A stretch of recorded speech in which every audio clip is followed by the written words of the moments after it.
Nothing in this podcast is intended as investment advice, and the people in this podcast may hold positions in the stocks they talk about. Do not buy any investment based solely on a tip or recommendation. Please do your own research.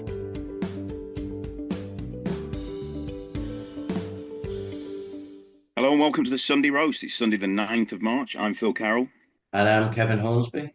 Yeah, I mean, spring is here. Spring has sprung. It feels brilliant. Warmer days, looking out, sunshine, although weekend's not been brilliant, but the week has been stunning, Kev. I mean, just make sure that you bring your big coat for next week, Kev, when you come over, because it's actually going to drop again. It'll be more in line with what the temperature. So, yeah, get wrapped up, lad. Spring has sprung in my nose over the last couple of weeks, that's for sure.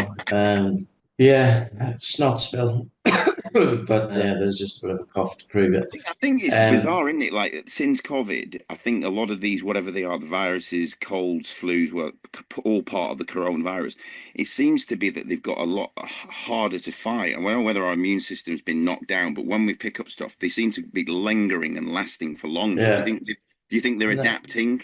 No such thing as a 1 or 2 day cold, or it doesn't seem to be, does it? It's like, because I missed a podcast 2 weeks ago now, and that was the same thing. I haven't really recovered from the whole thing, so maybe this is the last of it. It's just becomes a cold, an actual cold, and then it disappears.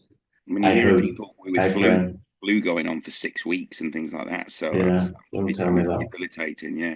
But, so, I mean, let's have a look at some of the news stories. There's a lot to unpack this week. Obviously, it's dominated by Trump. Obviously, we talked about last week of the fact that on the Friday, February the 28th, President Trump hosted Ukrainian President Volodymyr Zelensky in the Oval Office to negotiate a US deal for Ukraine's rare earth minerals. And the meeting obviously devolved into a shouting match. Trump demanded Zelensky pursue a ceasefire with Russia, threatening to cut US aid, while Zelensky resisted, citing Putin's untrustworthiness, leading to his ejection from the White House without a deal. Obviously, since then, Zelensky has sought to mend ties, expressing hope in a March the 1st Fox News interview and posting on the 5th of March about working with Trump for peace, though the US military aid was also paused this week, heightening tensions as European leaders like Macron rallied behind Ukraine. Russia has exploited the rift, with Foreign Minister Sergei Lavrov praising Trump on the 2nd of March and criticising Macron and Starmer's troops proposals as impertinent, while welcoming the US aid pause as a step towards peace, favouring Moscow. As of the 6th of March, Zelensky's efforts to reconnect with Trump continue amid European pressure to maintain US support. But Trump's push for a quick Russia-friendly resolution leaves the situation precarious, with no major progress reported in the last few days. What do you make of all this? I mean, how much of this whole, but go back to that original meeting in the Oval Office, how much do you think of that was kind of orchestrated to try and push Europe into, I don't know, increasing its defence spending or budget, and also make them rally around to try and help out with potential peacekeepers on the ground, and maybe shift responsibilities to NATO allies? Do you think Russia is going to allow troops in the Ukraine and Crimea? Well, I think if you look at Trump, and we've said it before, he's a deal maker, isn't he? What does he want?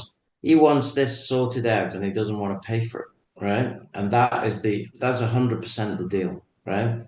Because there's no feeling of what the Ukrainians have been through, who started the war, all of that type of stuff. Absolutely ridiculous. I mean, the press in the West, as in other than the US, has done nothing but slate Trump all week. And rightly so, as far as I'm concerned. I think it's appalling the way he's dealt with Zelensky. But he's obviously got his reasons, if you like, and those reasons obviously are to make America not great, but make America his number one priority. I mean, it's quite obvious. He's like, I don't give a crap about anybody else. I don't care what problems you're going to suffer. We're going to do this. The tariffs on Mexico and Canada are proving this as well. But he's shooting himself in the foot, because the manufacturing that's happening in the US needs those two countries. Can't just bring everything back to the US and expect all the resources and the raw materials and everything else that is required in those areas to be there, because it's not there. Yeah. So it's like, we do live in an interconnected world. So his belief that this can all be put back, and everything works around the US is bizarre. But I was having a conversation with Colin just about things in general, as we do when we have a conversation. And, we were both of the mind that the Trump's real goal is to reduce the value of the dollar, okay? Because that makes the US more competitive across the board. And these tariffs are a good way of doing it, even if they're only short-term or short-lived. And we've seen the dollar go from 108, 109, all the way down to 103, I think, or 103 something as we speak. We've seen the British pound go up to 129 something from low 123s, 24s. And the euro, which actually, when you look at that index of 103 now, I didn't realize how heavily weighted the euro was in that index. It's 58% of that index. 58%. So if the euro becomes stronger against the dollar, that thing's going to sink. The pound is only a small part of it, as well as the Chinese, other different currencies that are in it. But it's mainly a euro against the US dollar. Yeah. So yeah, I don't know. I see he's trying to mess with so many things in so many people's heads that I think the US is going to head for a recession myself. I can't see him avoiding it because he's caused so much uncertainty that people will stop doing things at the top level, because how can you do something that's worth, $100 million or $1 billion or whatever when you're not sure of the viability of things when there's so much uncertainty?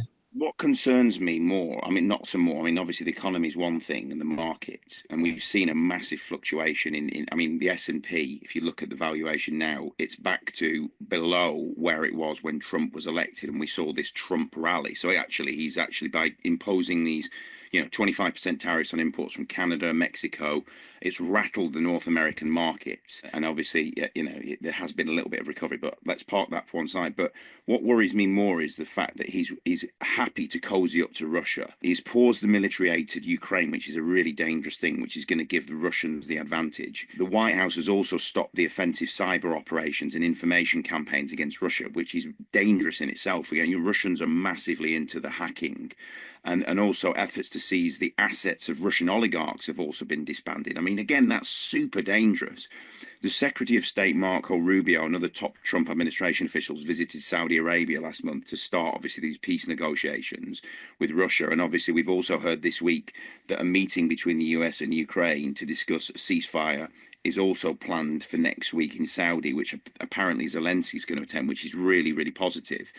But it also emerged yesterday that America has severed intelligence sharing with Kiev in what could be a huge blow to the, as I say, the Ukraine's ability to defend itself. So at what cost is he pushing this so that Russia gets the upper hand? They're not going to, I can't see them. Lavrov has come out and said he's not going to allow any UN or NATO peacekeepers on soil there to protect American workers or whatever it is, if there was some sort of. So how does Trump think that he can get Zelensky to sign some sort of mineral deal, but not have a backstop or a security mechanism in place to protect? Is Article 5 the danger of being lost here, Kev? That's the worry, because it'll disband NATO if that's the case. Yeah, I think that the reality is that Trump doesn't care. He really doesn't care. He's now basically saying, look, this is a European problem. It's not a US problem, and we want to do business with Russia and China, and it's much easier for us to do business with Russia and China if this problem is sorted out. Simple as. And I mean, the geopolitical round table of the Europeans all meeting and saying, yes, we'll do X, Y, Z, I think is a good thing, to be honest. They need to get together and shake it up. I mean, somebody commented about the Germans. So what you're actually saying to us is you would like us to get lots of the army together and lots of weapons together in Germany and effectively invade Poland to protect Ukraine. Is that what you're telling us you want us to do? Which is a bit ironic, obviously, because it's obviously what happened in the world wars. But yeah, I think the problem he doesn't realize in the rest of the world is everything seems to be interconnected, and this is going to cause chaos across the world, but especially in America, and the Americans are importing inflation. How can they not? How can they not import inflation? And what does that mean? That means that really as a Federal Reserve, you should be putting the interest rates up, not down. Yeah. And yet he's got the Federal Reserve also jumping as well, because Federal Reserve saying, well, we might be lowering interest rates 2, 3 times this year. But how can you possibly do that if you're importing inflation? So yeah, I don't know. Let's see how it all pans out. Yeah, we've got And in the this. meantime, you've got also the thing that the US desperately needs is these critical metals and resources in general that are in the US. Otherwise, they're going to end up paying, through the nose, 25% or more. And countries will choose not to deal with the US and give it to someone else where there isn't tariffs if they don't sort it out. So, do you know anyone who could benefit from that? Well, yeah, I mean, that segues nicely onto our first guest this week, joined by Oliver Friesen, CEO of Guardian Metal Resources. Welcome back, Oliver. Hey, how's it going, gents? It's been a while. Yeah, how's things with you? I know it's been a bit of a whirlwind for you of late. I saw you were obviously originally down, I think, in Miami at the resourcing tomorrow, and then you moved up to PDAC. How's it been up there? Yeah, and then before that, we were on site in Nevada for over a week with the team. So it's been busy, but a lot of exciting things going on. And I think the timing for Guardian being U.S. focused and focused on a really critical metal right now is fantastic. So it's all systems go, I guess you could say. Yeah, absolutely. Yeah, obviously we saw the news in the week that the company announced a major development in the fact that Guardian has co-funded a groundbreaking study titled Supply and Demand of Tungsten in a Fleet of Fusion Power Plants, focused on the future demand for tungsten in nuclear fusion technology, published in Fusion Engineering and Design. The study reveals that if global tungsten production doesn't grow significantly, fusion energy could require 100% of global tungsten supply by 2056.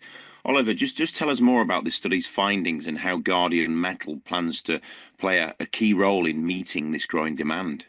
Yeah, so the way that this study came about was we partnered with Oxford Sigma probably about 2 years ago. And Oxford Sigma is sort of a global leader in fusion technology, but specifically the material science arm. So they look at all the different metals and bits and pieces that actually go into these reactors. And it was always very clear from the hop, and really since we acquired Pilot Mountain, which hosts the largest tungsten deposit in the US, that tungsten was going to play a very significant part in fusion technology. And just for listeners who are unaware of fusion technology, not to be confused with fission technology, which are the current, SMRs and larger scale reactors operating globally right now, which use uranium to produce energy. But fusion, and the reason there's so much money going into it is because when sort of perfected and commercialized, I guess you could say, it represents a limitless source of energy that is carbon free. So in the US in particular, and UK and France and India and China, there's,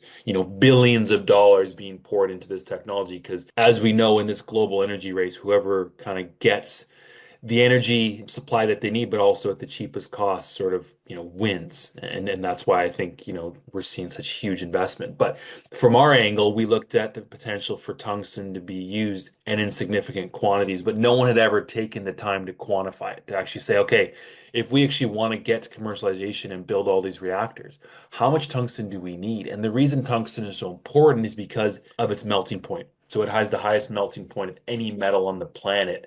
And these reactors are at like over 2 million degrees Celsius. So the only metal with a high enough melting point and all these other very unique physical properties of tungsten make it as a key metal in this technology. So we knew that there was going to be a lot of tungsten needed. We wanted to quantify because that way we could actually speak more openly to government, to industry, to a lot of people who invest in mining, but also in fusion to say, hey, the numbers are probably a lot more than you think they are. In this case, they are. So I think it's really serves as a wake-up call to the tungsten space, but also to the fusion space as well, which is to say there's not enough tungsten in the world right now to supply nuclear fusion into the future. Therefore, we need massive investment in companies like Guardian Metal Resources. Plus, we need a lot more other companies like us to come and help support the future demand for tungsten. So it's really exciting results for us. We're seeing defense consumption and demand shorter term really, really drive the narrative, but longer term, we're going to see fusion, I think, completely usurp defense and every other use case that exists. And that will be the main demand driver for tungsten into the future. Yeah, and now I'd just like to ask sort of how far away, and I've seen some papers released or news reports. I think it was a Korean company who'd managed to run one of these these fusion reactors for sort of 90 seconds or something at this specific temperature. So just how far away do you feel we are before we're seeing something commercial put into use for fusion? Yeah, I mean, what we're seeing right now, and I think this is just once again on the back of this sort of global energy race that we're in, there's more money and expertise and manpower being put into fusion technology now than ever. And as a result, we're seeing breakthroughs almost every week. So you said South Korea, France just had a big breakthrough, China had a breakthrough, the US had their own breakthrough. So the technology is now moving very, very quickly. In terms of when we actually get to commercialization, it's still a bit of a question mark, but it's moving very quickly towards that. I think quicker than probably people realize. But what I would say just on the tungsten front and how that affects us is like, in this study, if you read it, it's very clear that, we need almost an order of magnitude more tungsten being mined to meet fusion demand. But more importantly, shorter term, and that's really what our investors care about is how does this matter right now to us? And it absolutely does because we're seeing large scale R&D reactors being built around the globe, including in France, there's a large scale reactor, the UK, the US, India, China. And those reactors are requiring large amounts of tungsten. And we're trying to actually quantify this and get this number out to the public, but we're seeing significant orders of tungsten this year alone, just in these R&D reactors, and they get bigger and bigger every year. So, regardless of what commercialization date is actually going to be, we're going to see a ramp up, and we're seeing it right now in tungsten consumption for fusion demand right now and then towards commercialization where we get to the point where there's just not enough tungsten on the planet to Yeah. actually fuel full commercialization and build out globally. Yeah, I mean, I was just drilling down into some of those numbers because obviously it's quite a lengthy, study. But one of the things that stood out was the fact that it looked at obviously how much tungsten will be needed for the nuclear fusion and how it kind of fits into that global tungsten supply. And I think it's, if I remember reading it rightly, it's basically said that if it found that if tungsten production stays currently the same, then fusion reactors producing around 500 megawatts and 2,000 megawatts of thermal energy could use up all the world's tungsten supply by 2056. To keep up with demand, global tungsten production would need to increase by 10 to 16 times by the end of the century. And just to put that in perspective, over 40 years, just one of those 2,000 megawatt thermal fusion reactors would need about 2.6 times the tungsten that the entire US uses in a single year for all purposes. I mean, that just highlights the urgent need for that new tungsten mines to meet that future demand, surely. Absolutely. And I think probably, I mean, a few of those stats are real eye poppers, but I think the one that, and you pointed out is, global production will need to increase by 10 to 16 times. So whatever we're producing now, it's about 100,000 tons a year, will need to go up by 10 to 16 times just for fusion demand. That doesn't include all the other demand from defense and chips and data centers and you name it, wind, solar. That's just for fusion. So I mean, there's no other metal I can think of on the planet that has even close to of being a similar long-term demand growth profile from one technology. And also, I think another takeaway is like I said, there's about 100,000 tons of tungsten consumed globally for every use case. So that's in tungsten carbides for drill bits. That's for defense, for ammunitions and tank armors. 100,000 tons every country across the globe per year. One of these reactors over its lifespan, the 2,000 megawatt one, which a 2,000 megawatt reactor, it's big, but you would need multiple of those to even power London, and that will require up to 29,000 tons of tungsten. And global production and consumption is 100,000 tons. I mean, it almost seems it's too good to be true. But I mean, if you look at the actual technology and the work that was done, and if you read through the report, it's real. I mean, this is published in one of the top fusion journals done by one of the top fusion teams in the world. This isn't some mining company who did this. This is a real fusion team who put this together, and the numbers are mind blowing. So, Oliver, let me bring you back just for anyone who's wondering what the hell this fusion technology is. What is it? Yeah, so I mean it's a future energy technology. So it's sort of akin to, I mean it is and it isn't, but nuclear fission is what we currently have, for instance, Chernobyl and all the other kind of Fukushima, those are all nuclear fission reactors. That's what they're called, fission. So we have a lot of, France right now, I think gets, 60 or 70% of their energy demand from fission every year. But fusion is the next technology. It is the next technology. It is the most important energy technology of our lifetime because in commercialization, it's limitless source of energy and it's carbon free. And that's why these reactors will run forever and you can harness energy and you can harnessing the power of the sun almost, isn't it? Yeah. It's that powers the stars. Exactly. So it's the same reaction that's going on in the sun. They can replicate that reaction on Earth. And this reaction, as the sun, I mean, the sun is just, it produces heat and energy all the time. And that's because of a unique reaction happening there. So they've found how to actually replicate that same chemical reaction or whatever it is. They can actually make it happen on Earth. But when you do that, it's so incredibly hot. I mean, it's effectively the sun on Earth. So how do you actually harness that and keep that contained in a space that you can actually collect or produce energy? And the solution there is nuclear fusion. And once again, because of the temperature, and you need a very high melting point metal to contain these things. So you have these very thick tungsten walls effectively that actually blanket these reactors and keep this energy harnessed within a relatively small space. So is there enough tungsten on the planet, in the crust of the Earth? For future fusion demand? Yes. I think the answer is no. Okay, so if that is the case, could it mean that the fusion doesn't go ahead to the scale that we might anticipate in the future, or is that just Yeah, I mean it's a good question. And actually when I saw the final results, I kind of sat down and I thought about all the deposits that I know of and that exist. And I arrived on the answer, which is I don't think there's enough on the planet right now. Now, that being said, that's why we're putting this out because we need investment in the space. It's not to say that there's not more deposits out there. I mean, at Pilot Mountain alone, we have 3 other deposits that really haven't been drilled.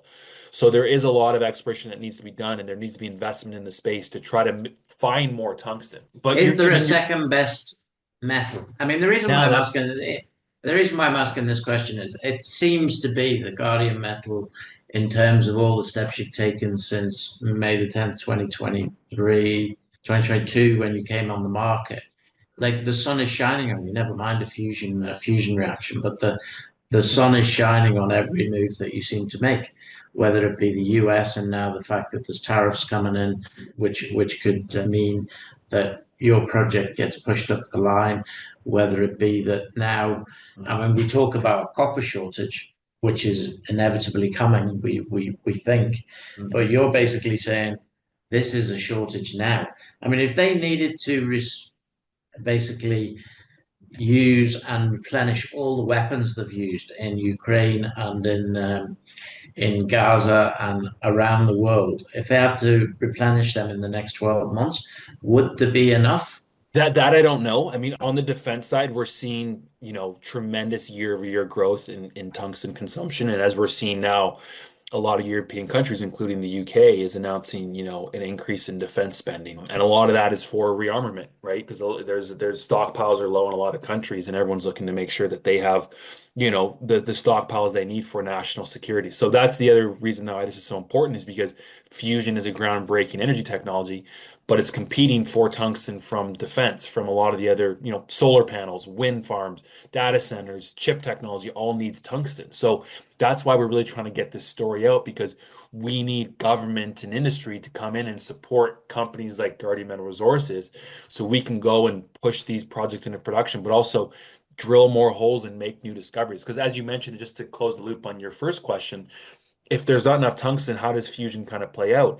And the key thing is, and this is one of the first questions I asked, because as soon as I heard these numbers, I said, well, clearly that, the engineers on fusion will need to engineer it out. Like it's one of those things like lithium, the price went high and they found a new metal that kind of did the same thing. The thing about tungsten and the answer that I got was it's irreplaceable. You cannot move it on the periodic table. And the answer I got was every fusion reactor built into the future will have tungsten as a main component because there's nothing like it in terms of its ability to obviously have the high melting point, its neutron shielding ability. So that's why it's so important to get this story out now, because if we have huge demand coming online in the next 10, 15, 20 years from fusion, we need to start investing in it now. because everyone knows how long it takes to make discoveries and put them into production. So that's why we're putting us out and saying, hey, beating the drum. We need tungsten for defense, but also for fusion, and we need to invest and be drilling now. Think about this. If you want tungsten in the US, we are there's one other, but we are the kind of leading US focused tungsten exploration development company. There's really no one else doing it. Yeah. And that's an issue, especially if we actually want to meet future demand from fusion plus a lot of other technologies. It sounds like it's potentially set up for the haves and the have-nots, no? Who, if you don't have the resources, then effectively you're not going to be able to move down the line for fusion. If you do have the resources, then you can. Now, when they say it's a limitless source of energy, it is a limitless source of energy, but obviously there are still costs involved in actually maintaining this thing through the tungsten and through, the building of the thing. But there must be ongoing running costs for a fusion reactor as well. Yeah, I mean, in terms of cost, I don't think we know where that's all going to land. I think the way these reactions work, though, once they get set up, they're like I said, they just run. So just a matter of having the infrastructure around it. So cost-wise, it's too early to know, but as we know with a lot of energy technologies, it's about finding the most efficient way to produce energy, and ideally with the lowest carbon footprint, and that's why this technology really wins out. Yeah, I was just looking at some of the numbers actually while you were chatting about the global reserves of tungsten are estimated around 4.6 million metric tons.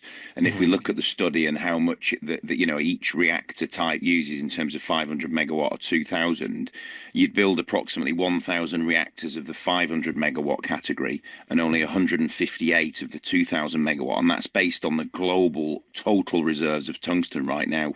Yeah, no, exactly. And that's why we need to invest in the space now, because not only do we have defense consumption increasing right now short term, but we're seeing these R&D reactors start to be built out and they're asking for tungsten. And China is now restricting exports to the Western world. We know that. So, if you look at sort of the US and its allies, there's very little tungsten to go around. So that's why companies like us, it's really on our shoulders to get these projects into production as quickly as we can. But we need investment, we need support from governments and everything else to achieve our goal, right? And that's why this story is so important and gaining a lot of importance with this new study. Yeah. So just tell us then how this sort of partnership or whatever it was an MOU, I believe, with Oxford. What will they actually bring to the table here? How could they help you?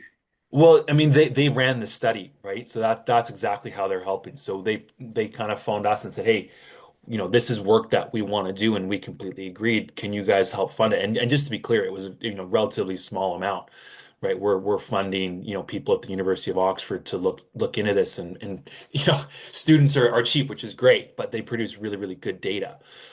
So is for relatively low cost, we now have results that we can actually lead off in conversations with government, with industry, with potential investors to say, hey, here's the numbers now, right? We're laying them out in front of you. This is how much tungsten we're going to need into the future.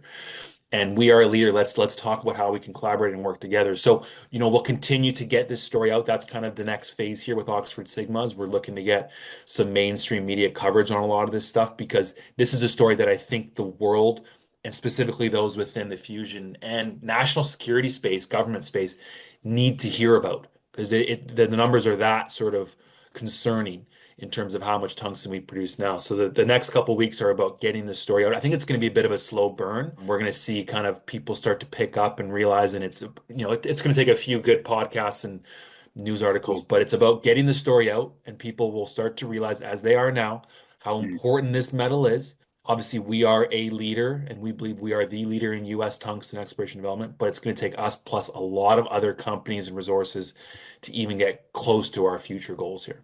Yeah, absolutely.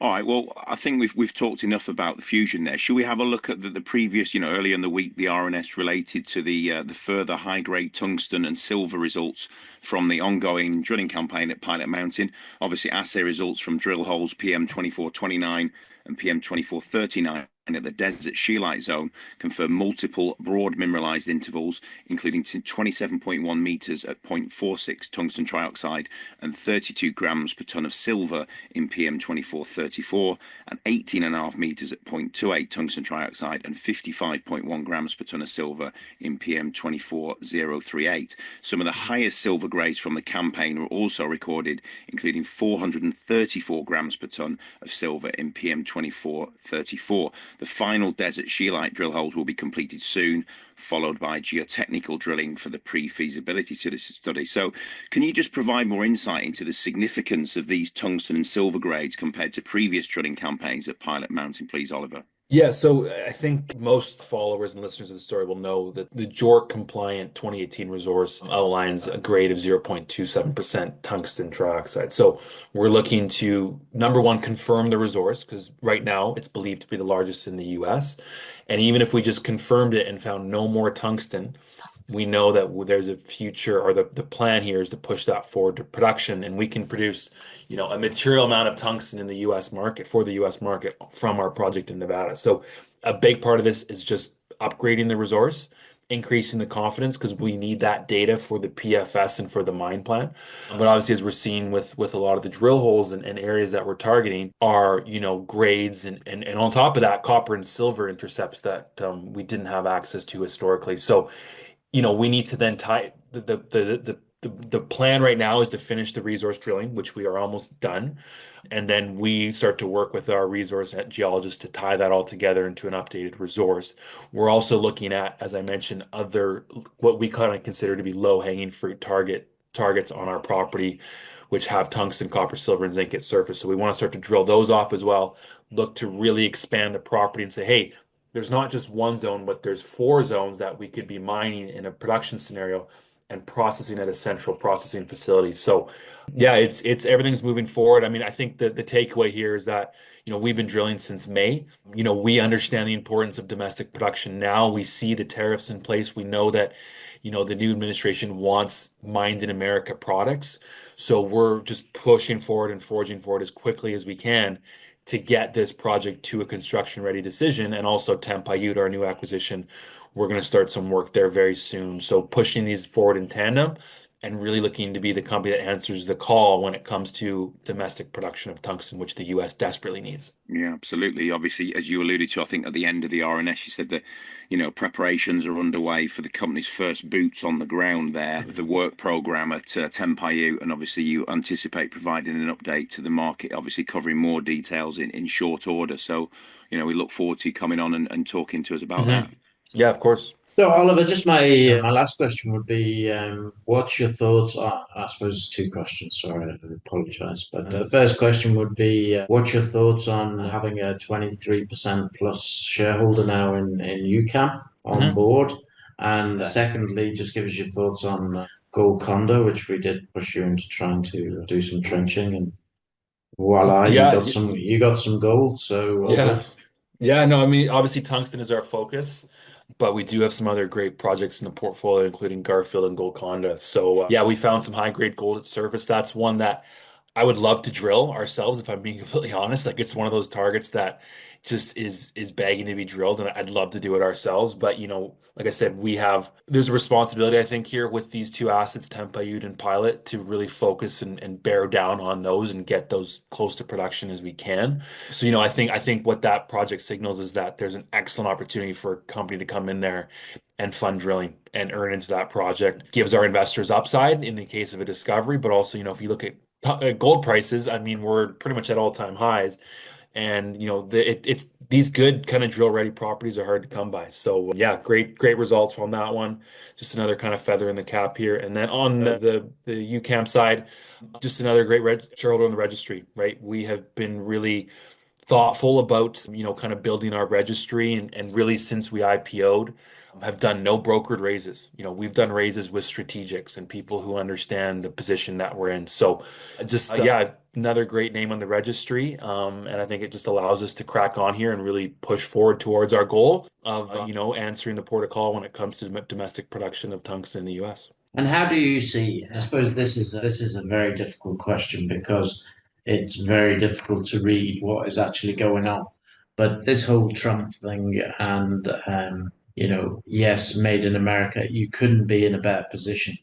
But what are your thoughts on it in terms of obviously you applied for grants? You also, I presume, are going to be in the same situation in Tempayut as well. Where do you see this all heading? Yeah, I mean, what I would say is that it's obviously new administration. They've been in office for just over a month now. So there was a lot of things they wanted to do and a lot of changes they wanted to make. So it's been a busy month, obviously, and they've been kind of hacking away at a lot of different bits and pieces.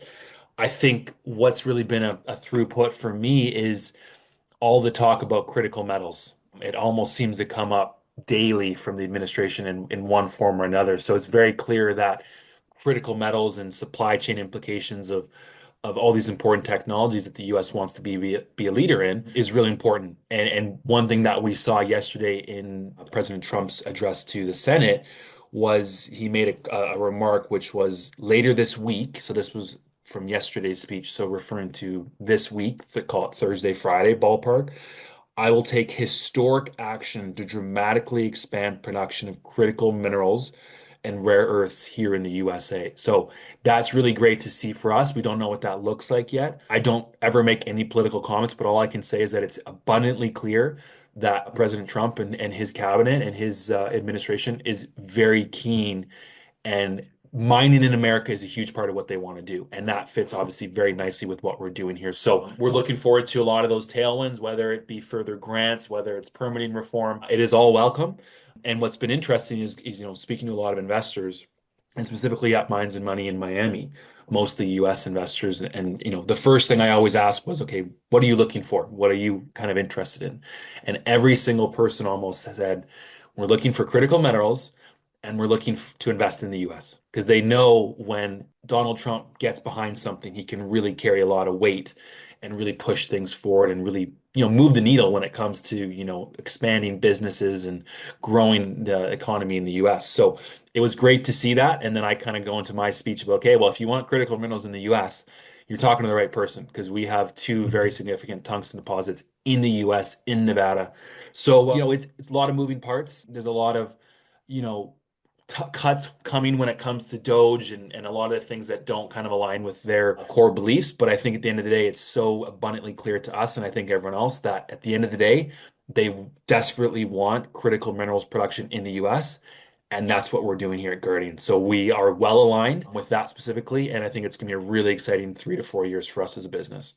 Yeah, and we know ultimately that the West, whether it be the US, whether it be Europe, whatever, has been sleeping while China has been gathering. Hmm. And that's what's been happening. So it's wake up time. It's wake up Yep. and get it sorted out. 100%. Okay. On that note, we'll say Oliver Friesen, CEO of Guardian Metal Resources. Thanks very much for appearing on the podcast. Yeah, thanks so much, guys. I appreciate it.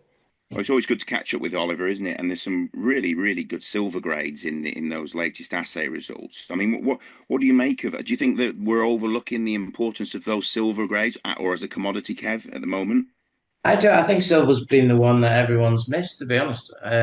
Yeah, I listened to a podcast from Eric Sprott, who's good friends with Rick Rule as well. Now, Eric is Mr. Silver, if you like. He has a lot of investments involved in silver. And he was basically quoting other people what they thought silver could go to. And that he stated $250 an ounce or $500 an ounce, depending on what the situation is. Now, I did a bit of digging into this, into why. And if you look at silver, unlike copper, which hasn't been in a deficit just yet, but is about to be, silver demand has increased from 2015 to 2023 from 1.7 billion ounces to 1.2 billion ounces a year. And in the same time, supply fell from 1.05 billion ounces to 1.01 billion ounces. So supply fell at the same time as the demand increased. Now, this gap is going to probably get much, much bigger. And the reason why is because of the industrial silver demand, as well as people saying, hey, this is, if you wanted to buy physical gold, you can buy a coin and it's going to cost you nearly $3,000. Yeah. If you buy 3 kilograms of silver, it's going to cost you about $3,000 at this moment in time. I think, as you say, it's used in solar panels, electronics. It's the best Yeah. conductor of electricity. And this is basically where the demand is coming from. We've got the solar panels is a big part of it in terms of the industrial driver. But one of the other big parts of it is in the chips, that they have to use silver as a conductor. They've tried to use other things like copper, and it just hasn't worked because the conductivity of silver is much higher. And the other thing is, even in the EV cars, in a normal combustion engine car, you use somewhere in the region of 10 grams of silver in every one of those cars. But with a EV car, you're looking at 25 to 50 grams of silver. And so for every new car that's produced, you're doubling or trebling the amount of silver that is required. Now, on top of that, also, it's a case of, is it still a store of value? Well, at 90-1, which is what it is in the ratio to gold, everyone's thinking that's broken. But in the last 25 years, the average has been around 65-68-1 for gold. The previous 25 years, it was 58. The previous 25 years, again, past that, it was much lower again. 17-1 has been the historic. Yeah, so we've been on this trend where silver has just not had that store of value that everybody thinks it's had.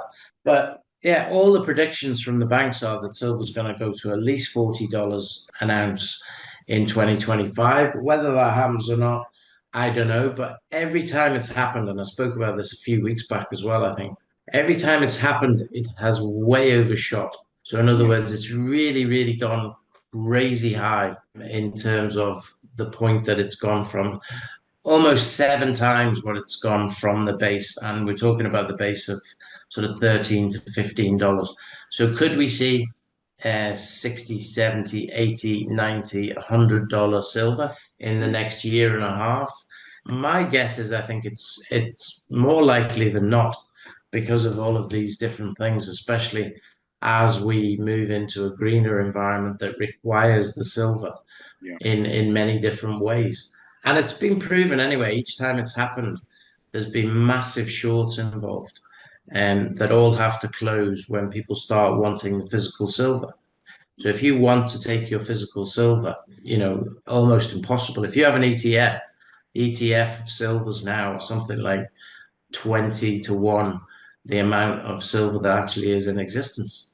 Yeah, so there's big premiums being paid on that. I think there's 12.75% premium in Shanghai because of those physical supply issues. So yeah, absolutely. No, I completely agree. Robert Kiyosaki suggested $500 in 2025, which I think is probably a little bit ambitious, but he's always a very, very big silver bug.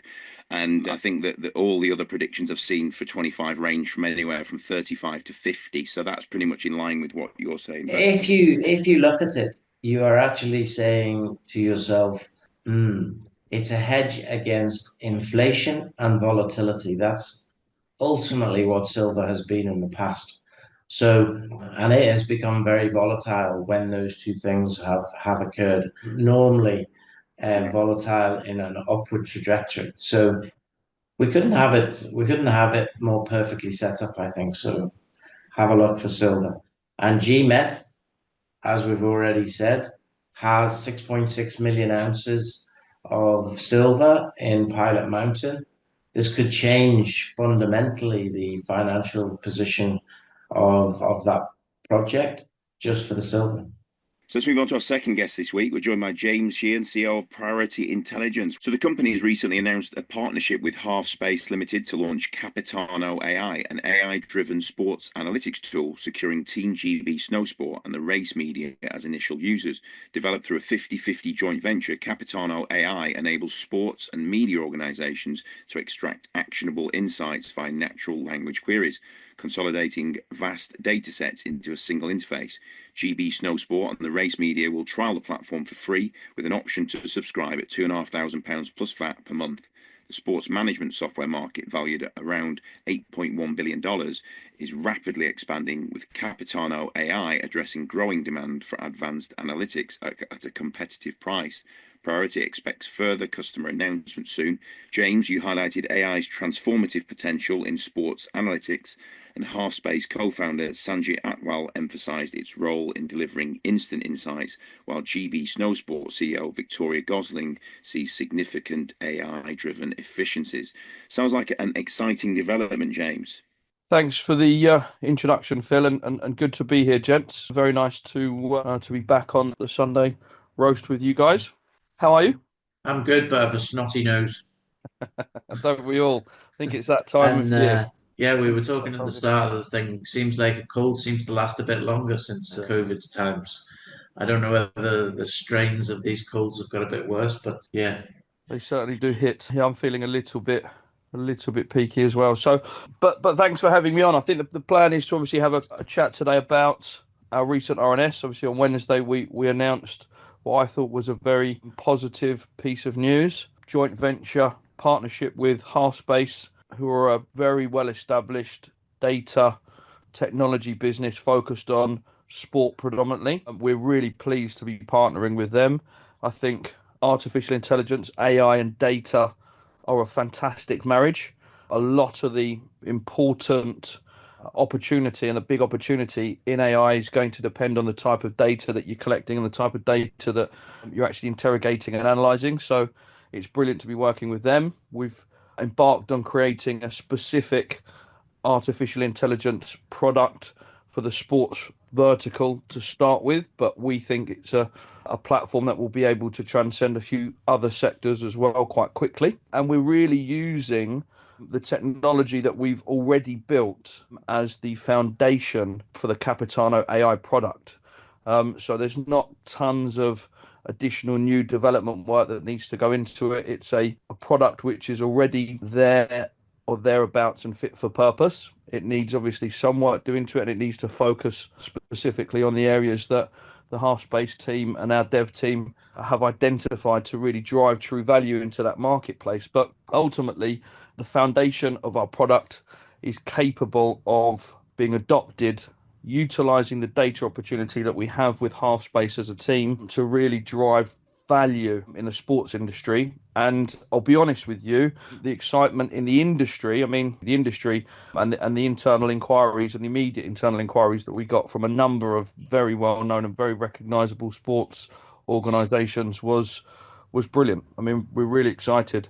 Good. We've launched. I mean, and obviously we're thankful and grateful to be launching the product with our first two pilot customers in Team GB Snowsport. And that is a highly recognizable sports brand and sports organization. We're excited to be working with them generally. We've been talking to them now for a number of months on the underlying platform anyway, and they've signed up to our underlying platform, which we're excited to be supporting them with a number of features. But the Capitano product, they'll pilot, and so will the race media, which, and again, a huge opportunity for us to be working with a company that is one of the preeminent growing motorsports focused podcasting and media businesses. So just to get the financials right on this, James, and if a sporting organisation signs up for this, they're going to be paying a fixed fee of £2,500 per month or £30,000 a year. Yes, I mean it's really quite a big opportunity for us, because obviously what we've managed to do is utilize existing technology, but we are targeting what is a very well established sports industry who are comfortable paying significant fees for £5,000 per month, will very likely be saving a lot of these organizations money, because they have significant manpower internally, and will be saving them a lot of time as well. So, for example, let's think of a sporting organisation wanting to interrogate their data to find specific synergies on ticket sales between two different events, one this year and one last year. For example, a Premier League football team Derby Day football match. How many people came to the Derby last season versus this season? Bearing in mind, last season it was a Saturday afternoon, and this season it was a Tuesday evening. The weather wasn't very good because it was in February versus May the previous season. You'll be able to interrogate all that data in seconds which is something that currently takes a team a long time to do. So at £2,500 price point, we feel that's a very valuable option for them to be. Yeah, and I suppose with utilize. all of these different organisations, you're just talking about ticketing, but I mean, I was thinking more to do with the sport itself, but maybe that is another angle. But when you talk about the ticketing, if they can turn 1,000 people into hospitality tickets and charge them £250 a pop instead of £50 a pop, then all of a sudden you're 30,000 a year. It doesn't make any difference because they can turn 300 people £200 more, which is £6,000 more revenue just coming through the door if they were to do that just in one go. So I can see the advantages of that.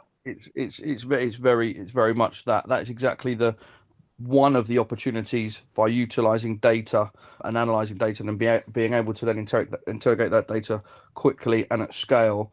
And ticketing is just one thing. You've got merchandise, you've got sponsorship opportunities, you've also got performance opportunities within the gift of Capitano going forward. So there's a really good opportunity there. And as I say, I mean, being able to utilize our existing technology means that we can take a product that we're currently selling at £500 a month on average, and we sell it for £2,500 for a targeted specific sector, obviously adding significant margin to what we are doing as a business as well. Yeah, and also I presume, I mean, you've got this initial target of 100 sign-ups, if you like, at the lowest end of £500 makes you break even. Well, at 2,500, 20 makes you break even. Yeah, exactly. Obviously, there's other costs and things to take into account, and it's a 50-50 joint venture with Halfspace, so we need to bear those things in mind. But ultimately, the more products that we have and the bigger the suite of products that we have in this space, and the greater the opportunity for us, obviously, to win new business. And if we've got some products, and this is our plan. I mean, our plan is not simply to deliver 100, £500 a month customers. I mean, that is not what we're looking to achieve here at all, right? We want to do significantly more than that. But, we've all got quite comfortable talking about where our first real target was for the year. And again, we need to make sure we're doing other things as well as a business to grow. This is an incredibly exciting space. And there are a lot of businesses interested, excited, and looking to access AI going forward, both to drive cost savings and time efficiencies for themselves. And if we can position ourselves as a bit of an expert in that space over time, and we can utilize relationships that we have in industry with the likes of Halfspace, who are a fantastic data partner, then we will be able to position ourselves to drive additional revenue streams, not just our sole underlying SaaS platform, but in other areas. For example, managed SaaS services, so we can help support companies with the integration of their AI technology, even consultancy and other areas. So we are very, very keen and excited about this partnership to see how it grows and how it develops. Yeah, and I suppose all those services are going to attract some sort of commission as you build in deals with other people. I mean, I know we're going to be doing some sort of partnership agreement with you guys as well, because even some of our clients I've already discussed using the AI and the Pri0r1ty Intelligence system with them.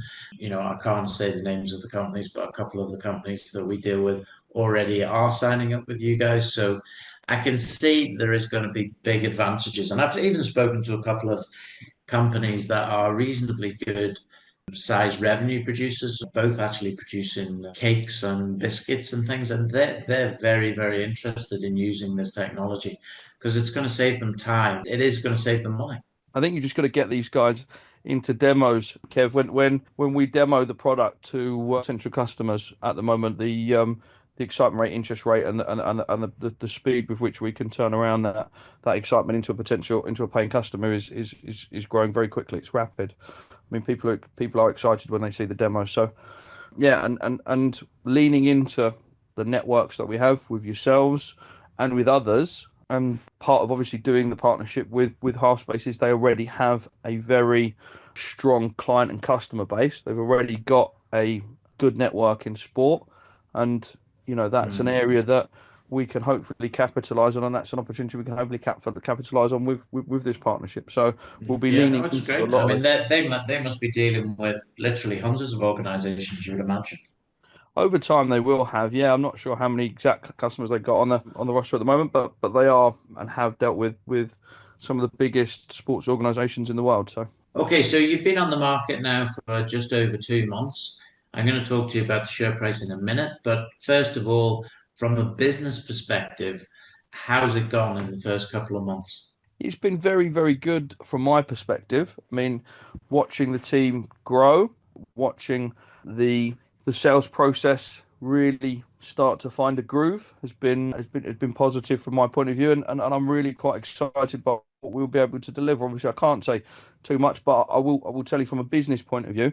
And as I say, just launching this partnership and the interest that we've had and the inbound interest that we've had has been high. So it's positive, very positive from a business point of view, in my opinion. So do you think you're ahead of where you anticipated to be at this point, or the same as you anticipated, or behind? I would say we're probably where we would have anticipated being at this stage. I'd say we're certainly where we would have anticipated being.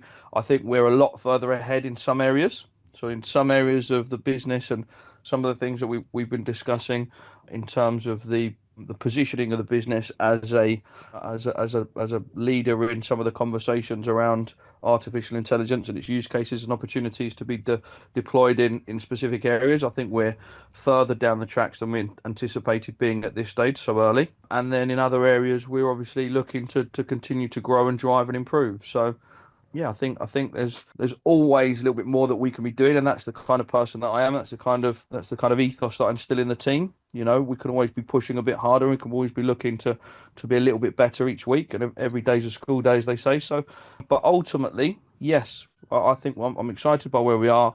I think we're at least at where we would have anticipated being. We've only been on the market a couple of months, so watch this space, and hopefully we can deliver some more exciting updates to the market over the coming weeks.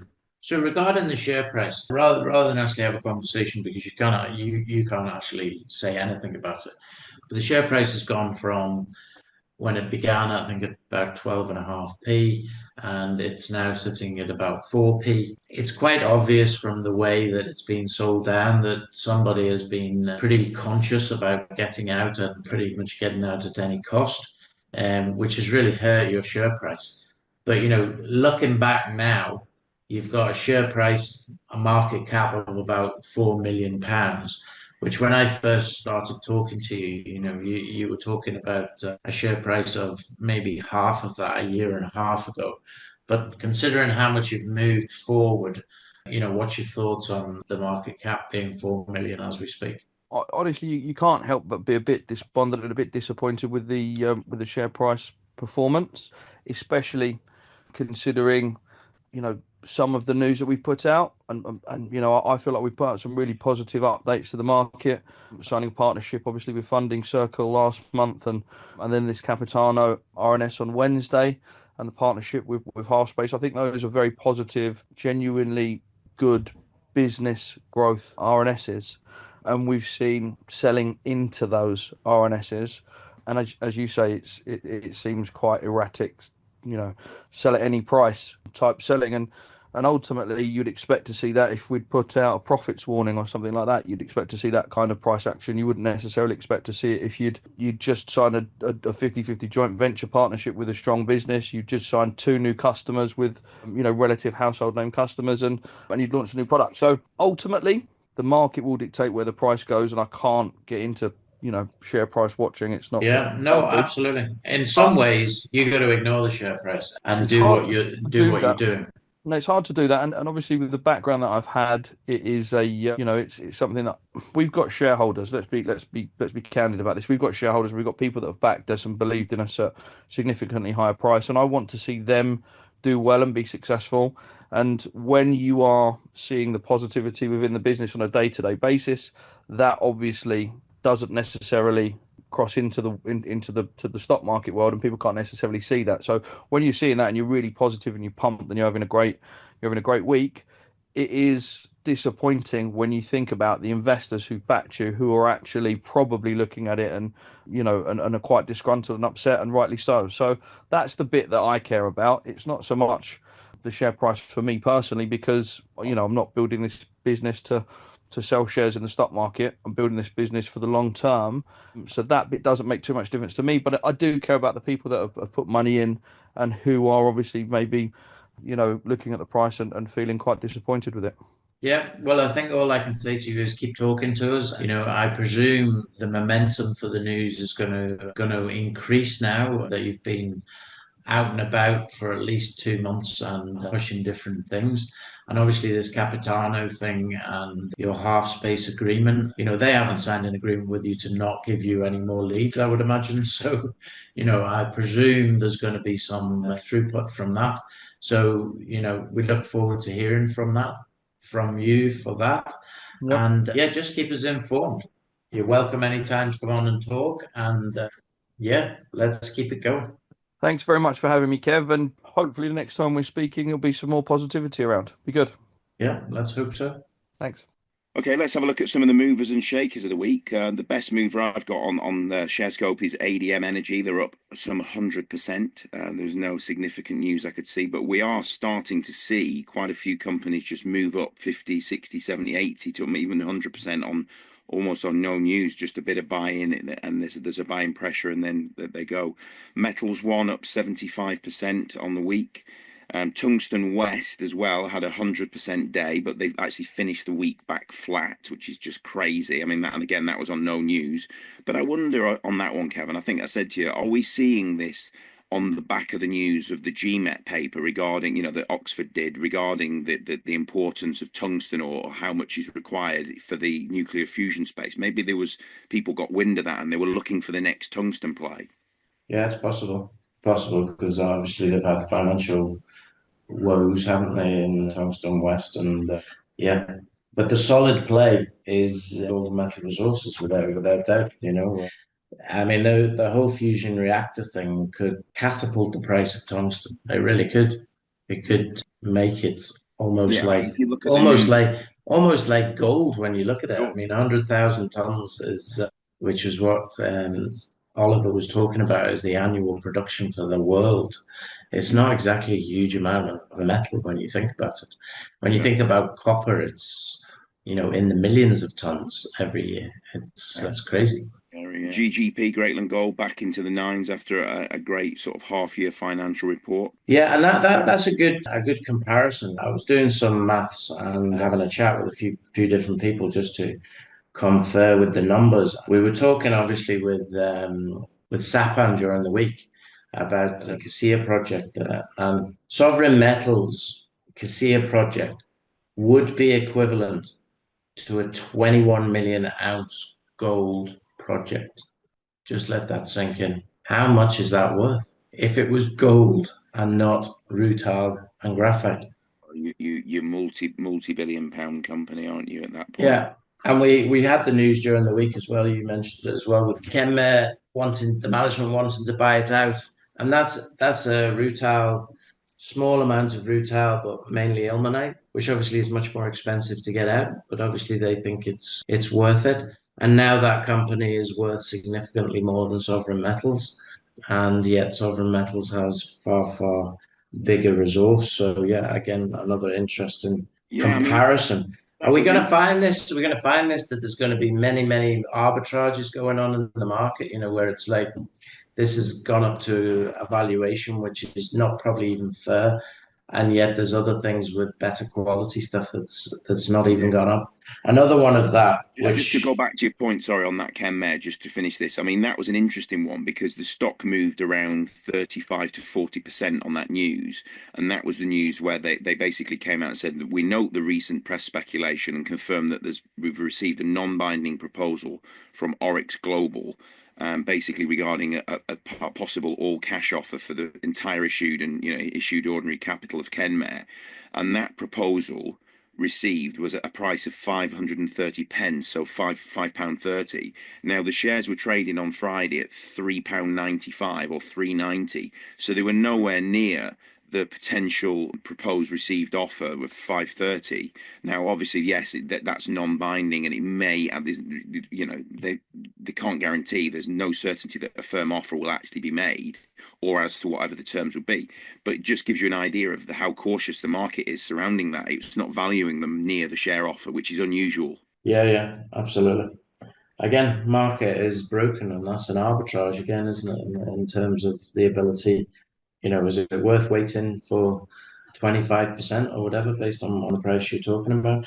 The other one where there's a huge arbitrage at the minute, and that's discounting the fact that I think that the share price is ridiculously low based on the prospectivity of Bezant resources in Namibia. Obviously, we've visited the Hope Ngora project, but having done the deal for the Malaysian assets into Blackstone in Australia, now Blackstone is now up at 0.078. I think the deal was done at 0.03, if I remember rightly. So now that deal is worth 11.62 million Australian dollars or 5.8 million sterling.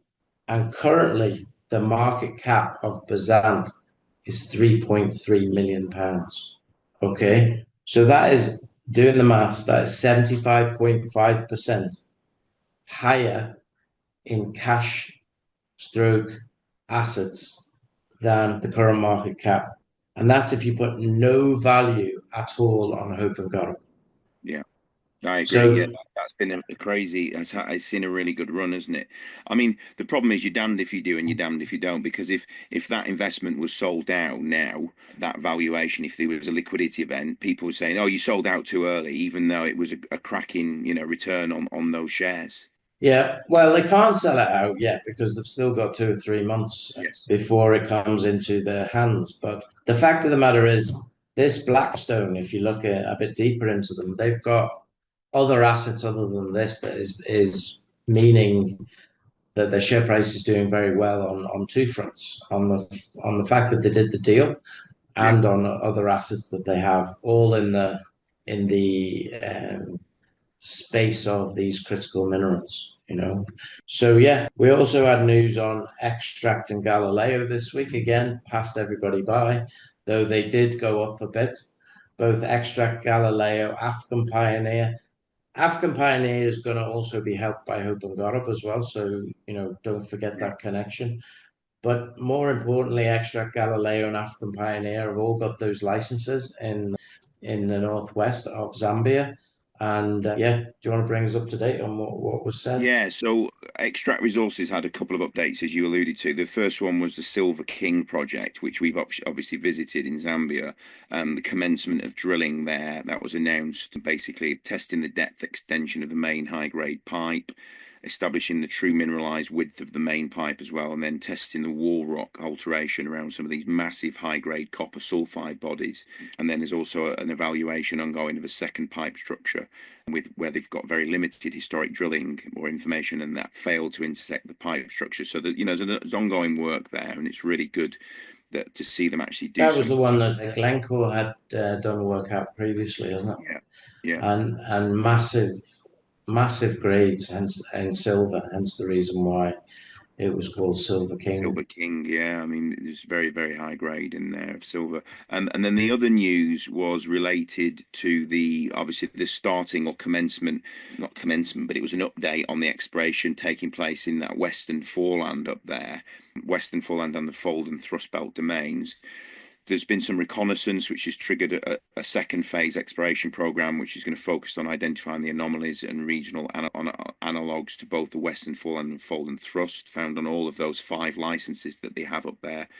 Lithological drilling has defined the stratigraphy, confirming that the necessary in architecture and structure is present to host redox fronts and Western Foreland type mineralization, and therefore the licenses remain highly prospective.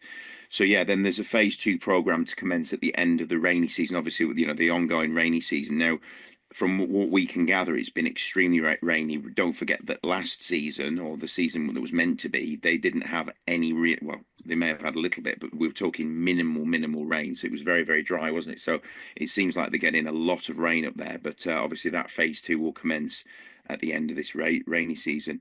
And then there was also news, Kev, on Galileo, as you said. Also, that was another news piece there on the Western Foreland as well. Just basically the license 28001. Drilling of 2 holes totaling, I think, 700 meters, which successfully established the stratigraphy of wider licenses areas and informed future exploration. So, yeah, a lot of work going on there in the Western Foreland. What do you think of it? I mean, does it It feel seems like like it seems like a bit of a game, to be honest, because I think those three licenses are incredibly prospective. I think there's copper for sure, and I think as Mr. Friedland knows that the whole thing comes down from Kamoa through those licenses and into Angola, and he's done the studies, he's done the geology, and I think it's going to be there as a almost like a sheet of copper, because that's how the Kamoa style has come out, isn't it? It's like 5 to 10 meters of just sheer copper, almost, with very, very high grades. If that is the case, then how much is African Pioneer, Galileo, and Extract's licenses worth? Even if they don't do any more work, how much is it worth?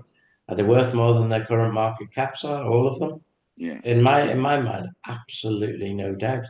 But the market doesn't want to give it a value, So I think all of those companies, Extract, Galileo, African Pioneer, Bazant, obviously they're all Colin Bird's companies. Bazant is not. I don't care what anyone says. African Pioneer is also going to benefit very much from Hope and Gorab because of the Ombongo asset that they have in Namibia. And Galileo has obviously this Western Foreland. Yeah, also has Lewin Sobe and Shinganda as well. yeah, So, and then you've got Extract now basically still being paid, and the money they've still to receive is significantly more than the market cap. And that money's being invested in various different things and all copper related. And the other important thing is we've seen copper go up close to 20%. It's now 4.77, I think it was, when I looked this morning, which I think is around 9,500 for the copper. And, we were down in the low eights at one point, only a couple of weeks ago. yeah. Good. So it's Okay. looking good. It's looking Yeah. good. Are we going to see 10, 11, 12,000 copper this year? I don't know. It's a question. Are we going to see it? Potentially, yeah. I mean, you never know with it, but certainly demand is there. Market news: cryptocurrency surge after a strategic reserve announcement on the 3rd of March. Trump named 5 cryptocurrencies for a new US strategic reserve, a move that sent their market value soaring. Posts on X and Reuters coverage highlighted this as a landmark moment for digital assets, with prices spiking as investors speculated on government backing. This unconventional policy has sparked debate about its economic implications, with some analysts predicting a boost to blockchain innovation, while others warn of speculative bubbles. Federal Reserve signals on interest rate. I mean, their stance on interest rates has been a key story. On the 6th of March, Federal Governor Christopher Waller indicated no immediate need to cut rates later this month, per Reuters. This hawkish tone contrasts with market expectations for easing, given concerns over stagflation risk flagged by a top federal official and Apollo's chief economist. Investors are now bracing for potential volatility as upcoming job reports and Trump's tariff updates could sway the Fed's next move. Tesla had a pretty torrid month, really, amid that tariff uncertainty, which is kind of ironic, really, with some, Musk's relationship with Trump. Trump's trade policies threaten supply chains, compounding a tough 2025 start for the EV maker. And we've also seen the likes of a lot of European countries. Germany is boycotting the Tesla products, 75% down on sales in Germany, and Italy, Spain. Look at the numbers there. I mean, some shockers. UK is one country where the sales are, I think they're up 25%. Rolls-Royce, we alluded to them, I think, a couple of weeks ago or last week. Their shares have climbed. They're nearing the FTSE 100 highs, at all-time highs. Optimism from actually avoiding the Trump tariffs. Obviously, Starmer potentially announced that there wouldn't be any tariffs, but that remains to be seen. And obviously, the aerospace recovery plus defence contract wins have lifted the stock. And it's won an $11 billion contract to power the UK nuclear submarines, which was announced in January 2025. So a really good week last couple of weeks for Rolls-Royce. Aviva performed well as well, building on bigger strength. And also the one, not a great week for Greggs. Their shares fell by approximately 12% during the week due to a slowdown in sales growth and warnings about margin impacts. The company reported a challenging start to 2025, attributing the slowdown to factors such as bad weather and low consumer confidence. So there we are. That's the roundup of the bigger companies. We're going to get a smaller Greggs sausage roll. They've already reduced in size, aren't they? They're almost one bite now. I don't know, but yeah, there you go. Anyway, the one certainty is uncertainty, and good luck, guys. Yeah, I mean, if you like what we've heard, please do subscribe, hit the bell icon for any further notifications of future episodes, and we'll say have a great weekend all. This podcast was brought to you by Roast PR Limited. If you would like to appear on a future episode of The Sunday Roast, please email admin@thesundayroast.net.